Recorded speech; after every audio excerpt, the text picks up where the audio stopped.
It's a police headquarters, and a 65-year-old retired Jay Roth arrived seeking assistance with a pressing concern, which was the disappearance of his friend, 53-year-old Linda Riley.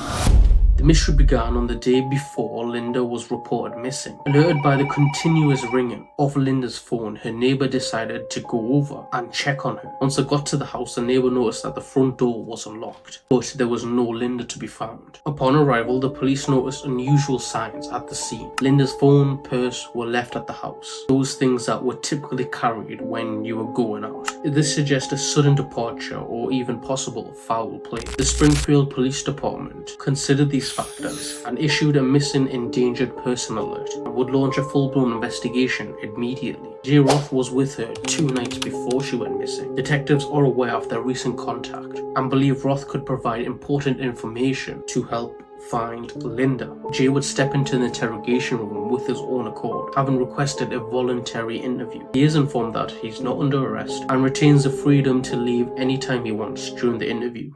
Last night at about 3:10, I left. She said maybe she's going to get some cigarette, but she was tired of going to bed. Asked me if I take the garbage and I threw that in the van and took that and dumped it. And then when I got back to the house, I texted her, made it home okay, because obviously she's worried about me. So I called this morning, she didn't answer. She does that all the time, though. Not answer. So, but I don't know. So I'm worried about her. Jay's overall demeanor stands out pretty quickly to the detective. He appears honest and genuinely concerned about his lost friend, and is also very eager to help. Roth's calm expressions and cooperation painted a picture of someone who was deeply invested in finding Linda quickly. This urgency comes from the fact that the chances of locating a missing person safely decreases as time goes on. Now, statistically, the first 24 hours are very crucial, and the difference between finding a missing person alive or deceased, with each passing hour raising concerns about their well-being. Roth's apparent eagerness to find Linda could be interpreted as aligning with these facts. She's stressed out a little bit about these guys who've been coming over this, one guy particularly. Who's that she was stressed about? I was thinking the Floyd guy that come in the house the other night, drunk. So you just know him as he's a black male named Floyd. I saw him one time, but I don't know what, he came in the house. And, you don't know Floyd's last name? No, not at all. So what did she say about that she was stressed out about? Oh man, the guy come in the house and he was halfway in the living room. She said, she kind of pushed him out the door or something, went out, and then at full ass he come back over and he was drunk. Is what they said. I don't know if he was or not. So what do you think? What do you think happened? I don't know. Anything could happen with that neighborhood there. It's a bad neighborhood. There's all kinds going on there. Okay. In a very unusual move, the detective suggests to Jay that the concerns surrounding Linda's disappearance could be overstated. He uses a strategy to gauge Jay's level of anxiety. Is Jay genuinely troubled as he appears to be? Or is he just displaying this concern merely for a facade to conceal his own involvement? Do you think that she maybe just left? No, she wouldn't leave without her dog. She's like, okay. Are her dogs still there? as far as I know, they were when I left. Could they still be there, you think? I think so. Okay. Jay had just made a revealing mistake. His claims that she wouldn't have abandoned her dogs caught the detective's attention at that moment. There was no possible way for him to know that the dogs were still in the apartment. That one and only statement alone had just now made Jay into a prime suspect. So you guys are good friends. If she ever wanted an intimate relationship with you, Yeah. you had a little bit of an intimate relationship, maybe having sex on occasion, is that what you're talking Yes. about? Okay. Have you guys ever had any physical violence? No hitting, pushing, shoving, nothing at all like that? So just some verbal arguments is all? Yeah. Did you have anything to do with her being gone? No.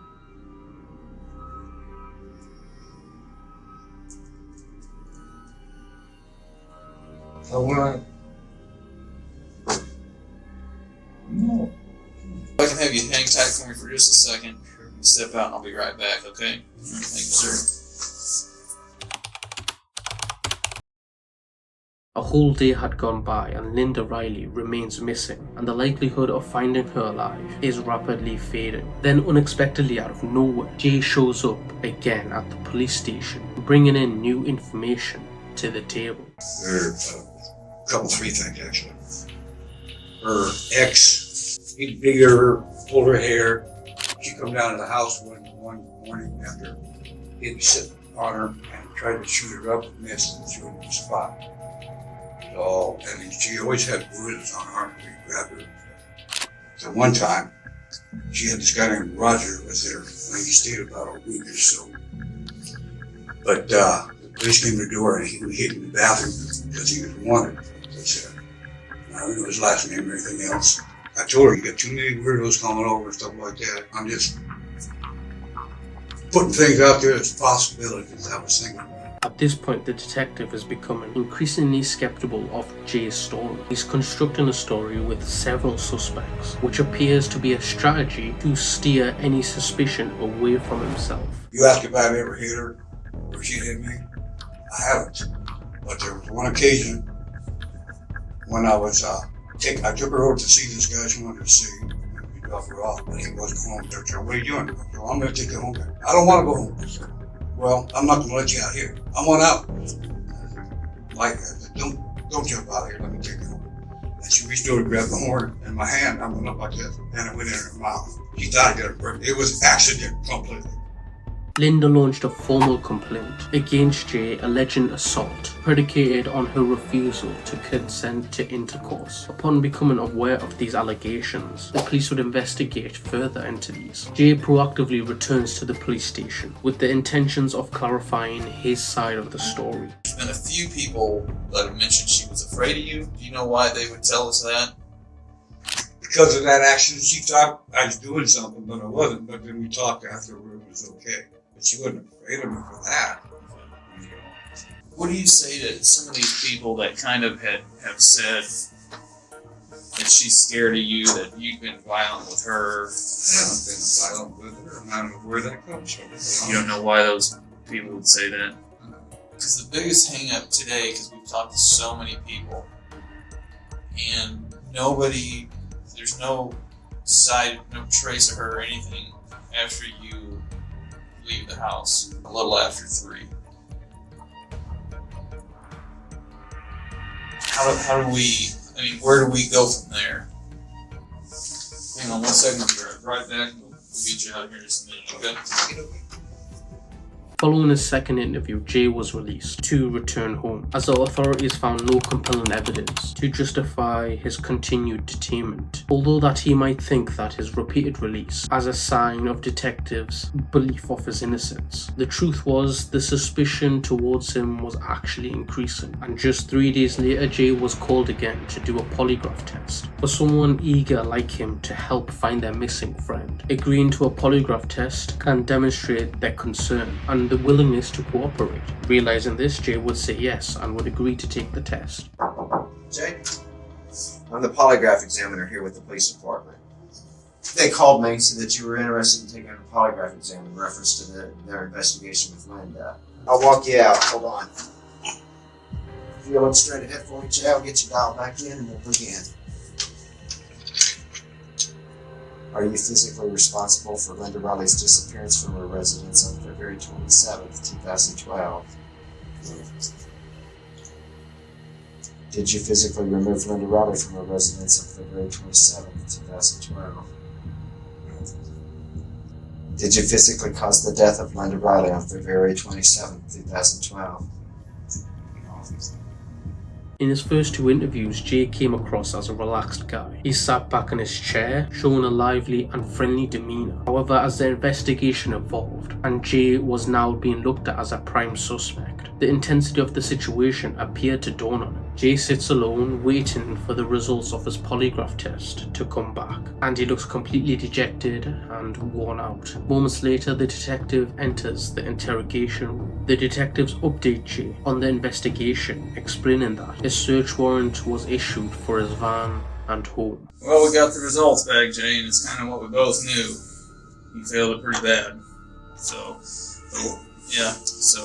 let's just cut to the chase.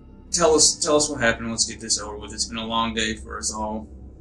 Our crime scene technicians, they're out at your house. They've been serving a search warrant at your house pretty much all day. And there's some more stuff that's been located at your house that's, again, it's not looking good for you. Obviously, there's going to be some explaining to do. And I'm going to be curious about what kind of deal you're going to come up with now. We need to get this over with. Quit these games. We know something happened. How it happened, I don't know. And that's what I'd like is your reason. Did she come after you? You know, maybe something happened that wasn't good. Whatever it is we need to know, Jay. You need to tell us. And a mistake occurred. We all make them. Yeah. Okay? And that's all that it was, Jay. That's all that it was. It was a simple mistake. One that, you know, let's just deal with. Okay? I know you did not go over there with the intent. It was a mistake. It was a freak occurrence. Okay? That's what it was. It's just a freak occurrence. I know that's what it was. It just was a freak thing, wasn't it? Yeah. You know. Even after the conversation, there's a concern that Jay would change his mind in the future and could claim that this was a false confession under stress. Therefore, the detectives needed Jay to lead them to the body, providing physical evidence that the murder, in fact, did take place. We were talking on the couch and something. Get along just fine, you know. And we were talking about her getting out of there, like I said. And I don't know. Just things happen. Didn't mean to do anything. So why are you having people stay over that are hurting you and like that? Or she got mad at her, like I said, she don't talk. I guess scuffled a little bit and stuff. Banged her head. So I took it over to the house. So I guess she was mad at what I thought of her. And she went and just smacked me. I said, you don't need to be doing that and stuff like that. She tried to holler at me. And I smacked her and she fell and hit her head. Like this, like she didn't come around. It hurts me so much, man. No, it does. No, it does. So we're really truly trying to do it, but I know. we do have a pretty good relationship. Throughout the interview, Roth consistently discussed his affection and admiration for Linda. He would tell them that his role for her was her protector. However, an underlying theme of control and cohesive behavior is displayed. Of the aftermath of Linda's death, Roth's actions further complicate the narrative. Where'd you take her, Jay? That last place we went, Aldrich. Aldridge. Burned her. Buried her. Burned You burned her. her. Couldn't even watch that.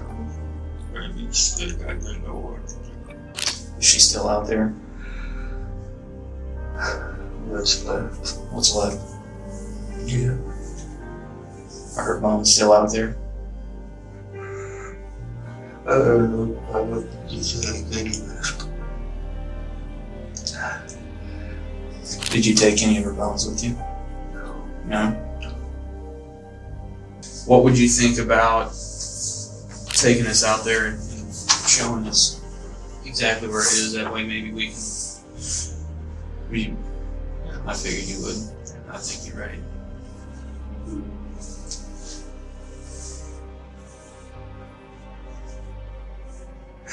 I get needed her and care for what they really did. How about I get you some water? I'll get you a cup of water real quick. I'll take a quick run. I'll get you some water.